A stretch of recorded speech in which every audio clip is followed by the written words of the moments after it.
Soon after the Columbine tragedy, is at least one other person shot in addition to the shooter. Cruz pleaded guilty to murder in the high school massacre in Parkland. The teacher and young student killed in that tragic shooting. Finding out their kids are in hospitals with bullet wounds. A shooting at a high school. 17 dead. Yet another school shooting. We've endured too many of these tragedies in the past few years. While many factors have impacted educational institutions across the United States, there's one preventable issue that has remained steadfast for more than 2 decades: gun violence in schools. According to the Everytown for Gun Safety Coalition, since 2013, school shootings have accounted for 260 deaths and 545 injuries. In comparison, the UK has had 0 school shootings since 2000. CNN cites the country's strict gun laws for the lack of school shootings. So how did we get here? Let's rewind to the beginning. In 1791, the Bill of Rights was ratified with 10 amendments. The Second Amendment states, a well-regulated militia, being necessary to the security of a free state, the right of people to bear and keep arms shall not be infringed. You have this kind of national, clear constitutional restriction on what the government can and can't do. The Second Amendment really changes the scope and limits what state and local governments can do when they're regulating guns. The first national legislation regarding guns came in 1934 with the passage of the National Firearms Act, which imposed taxes on the manufacturing, selling, and transportation of the specific guns listed in the NFA. The assassination of John F. Kennedy, Robert F. Kennedy, and Dr. Martin Luther King Jr. led to additional calls for regulation and restriction. In response to the tragedies, President Lyndon B. Johnson pushed for the passage of the Gun Control Act of 1968, which prohibited those deemed mentally ill, felons, and people under the age of 21 from purchasing a firearm. In 1986, the Firearm Owners Protection Act was passed by Congress, which enacted protections for gun owners. The law prohibited the creation of a national registry of dealers' records and allowed licensed dealers to sell firearms at gun shows in their states. In 1993, the Brady Handgun Violence Prevention Act was signed into law by President Bill Clinton. The law requires that background checks need to be completed before a gun can be bought from a licensed dealer. It also established a national instant criminal background check system. The debate continues to this day about how to handle gun laws, but let's now take a look at the toll gun violence has taken on young Americans. April 20th, 1999. 2 teen boys started shooting outside of Columbine High School. By the end of their spree, the 2 had taken 13 lives and injured 20 more.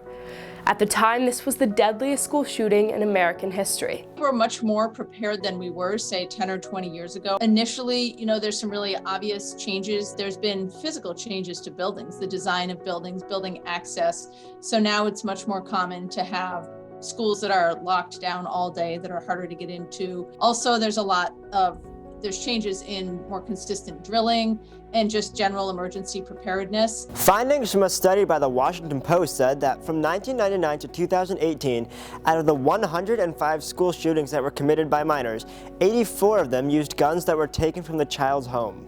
I think gun laws do affect school shootings in some way, but most of the time I feel like they don't, because it's a lot of underage kids getting their hands on guns, so it's not their fault.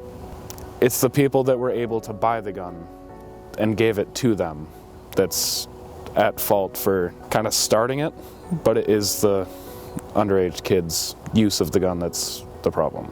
Long-term effects of perpetual gun violence around the world has only just started to be seen in our youth. For individuals who've been directly involved in any sort of gun violence, they have very severe symptoms and can be diagnosed with things like PTSD or acute stress disorder. You don't have to be directly involved in the gun incident to feel the repercussions of it, to have some of the anxiety or the fear or apprehension, I think, of what's safe and what's not. It's almost like hearing about school shootings in the media has become regular to our generation. It's something we have expected and are learning to adapt to and how to save ourselves almost. Some students have taken this anxiety and channeled it into activism.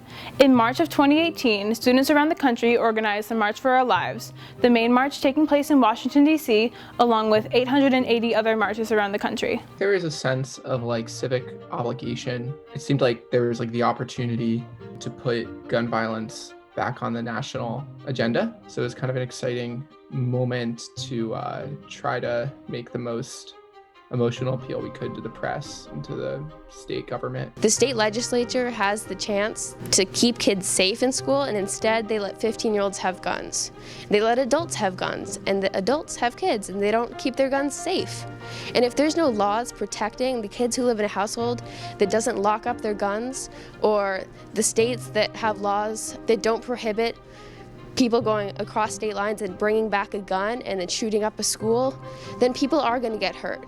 And it's up to the laws, it's up to the states, and it's up to the federal government to change that. When examining the impact and legacy left of these countless tragedies, it remains to be seen whether this will mark a moment in America's history or if it will forever be stitched into the fabric of our nation.